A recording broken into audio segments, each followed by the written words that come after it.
Ayan guys, shoutout sa lahat. Welcome sa YouTube channel ko, sa Kamotra TV.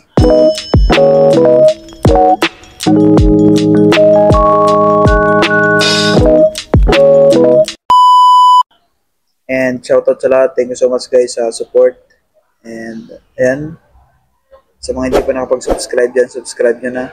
And palike na lang guys sa FB page ko. Ayan, same name lang din.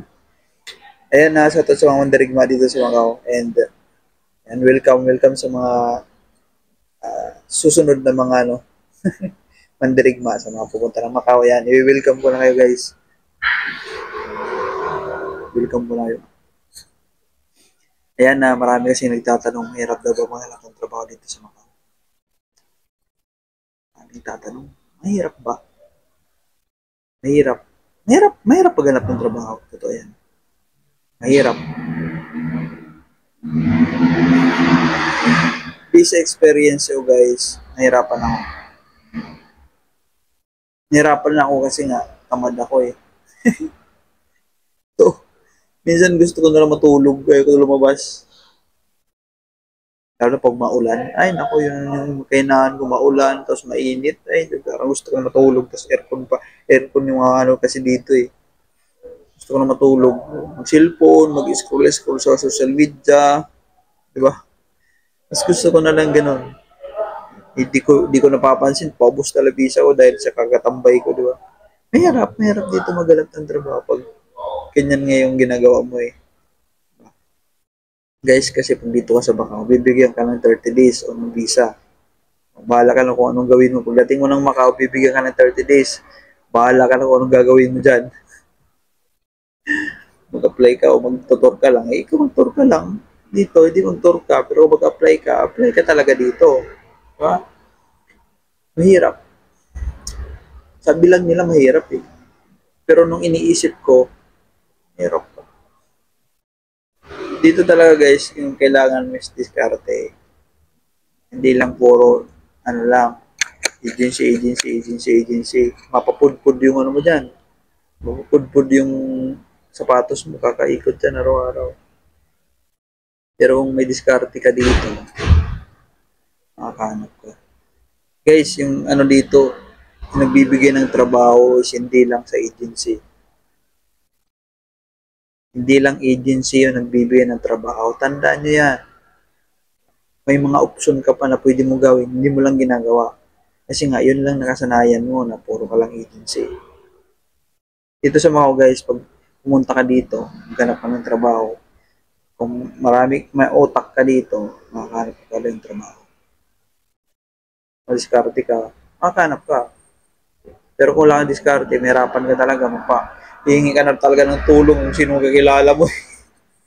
Diba? Tamad ka eh. Gusto mo ng instant eh. Gusto mo agad trabaho. Pagdating mo dito, gusto mo agad trabaho. Hindi ganun yun guys. Pabalaan ko na kayo, mapupunta ng mga. Hindi, ganun dito. Dito kasi is diskarte. Kung may diskarte ka, magaling ka, makapal yung mukha mo, ay,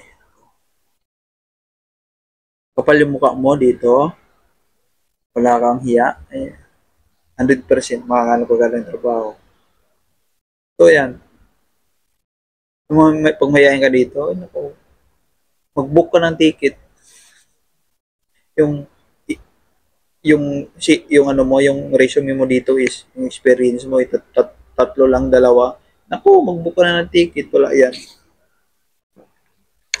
Hindi obra yan dito guys, yung konti lang experience. So, binibigyan ko kasi lagi kayo ng tips about din sa mga experience na yan.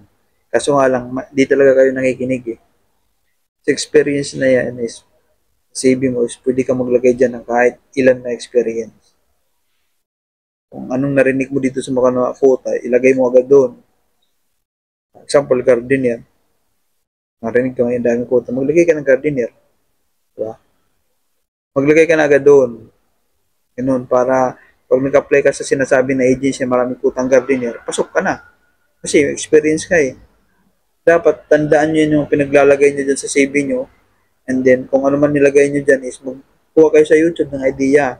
Cleaner, o ano bang ginagawa ng cleaner? Manood ka sa YouTube. Search mo, cleaner. O, lalabas yun doon. maglagay ka ng gardener. Ano bang ginagawa ng gardener? Search ko doon sa YouTube. At least, kung example na magkaroon ng interview, is may sasagot ka. Yun yung ibig ko sabihin na kahit ilang pilagay nyo dyan, basta may magkaroon pa lang ng idea doon sa nilagay mo, CV mo is goods na yun. May sagot ka lang. Yung importante doon is may sagot ka. Diba? Kasi kung wala kang may sagot, bagsak ka talaga. So, at saka bago pa lang na interview kasi may message ka naman yan eh. Bago ka interview o tomorrow you have interview, may message ka, tawagan tomorrow you have interview about this quota, dishwasher. Arala mo na dishwasher. Ano? Arala mo na yung cleaner, kung anong ginagawa. Tingnan mo kung kailan ilang taon ka nag-experience doon ha. O 3 years. 3 years lagay mo. 3 years. Huwag mo lang isipin yung certificate of employment kasi hindi yan hinahanap dito. Guys, hindi hinahanap yung certificate. Yung mahirap kasi sa inyo is lagi yung pinagdidikit yung Pilipinas sa Macau. Yung Macau at Pilipinas is malayo yun, malayo. Malayo. Kahit elementary ka dito, kinder ka lang pwede. Wala silang pakialam sa pinag-aralan mo. Ganon. Kahit pangit ka dito, pwede ka. Walang hinahanap dito. Tinitingnan dito is experience. Hindi dito kailangan na gwapo ka. Walang, walang certificate of employment, walang placing personality, walang educational background. Ano pa ba yung kino-compare nyo sa Pilipinas? Yung CV dito kahit tupi-tupi okay lang. Hindi na kailangan yung planchado. Kahit nakashort ka lang mag-apply okay lang. Chinilas pwede. Oh. Hindi ka tulad sa Pilipinas, kailangan nakabarong ka. Hindi ka papasukin dun sa HR, sa mga agency pag naka-chinilas ka lang. Ano. Dito, ganun guys. Huwag nyo i-compare yung Pilipinas. Yung Pilipinas is pag nandito ka na sa Macau, is kalimutan mo na yun muna. Yung isipin mo lang yung pamilya mo, pero ang Pilipinas, kalimutan mo dito ka mag-focus sa Macau. Kasi dito ka. Huwag mo lahat ng galawan dito sa Macau, huwag mo ikumpara sa Pilipinas kasi ang layo ng Pilipinas sa Macau. Pagdating sa qualification sa trabaho, layo.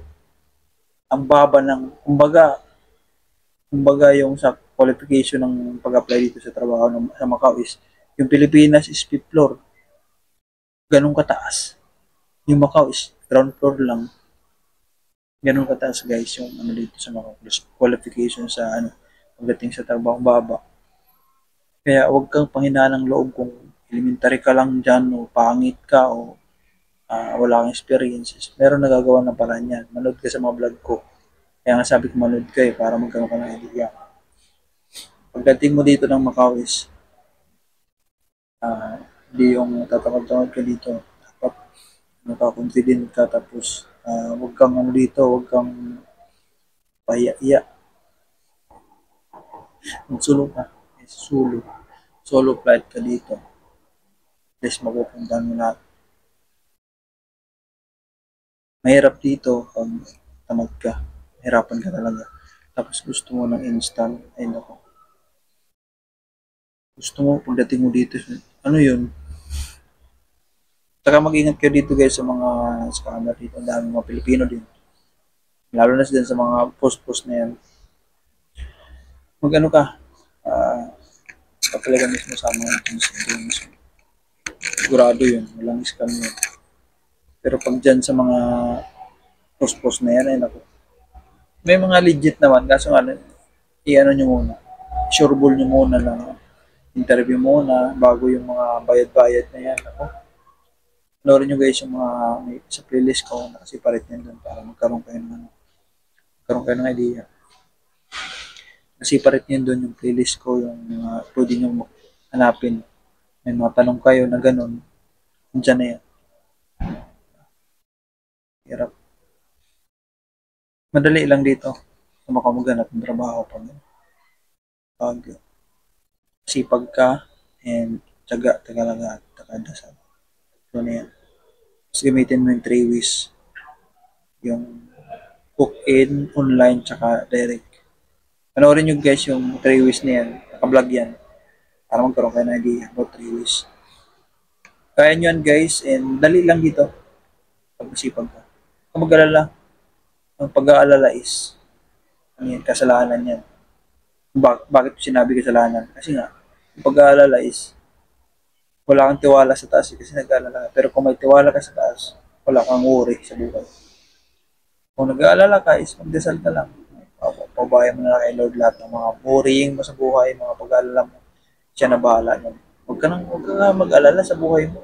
Kaya mo yan. Walang hindi kaya sa prayer. Magdasal ka lang. Thank you so much sa support and yun lang yung i-share ko. Yan, thank you so much guys sa support and I love you. God bless as always.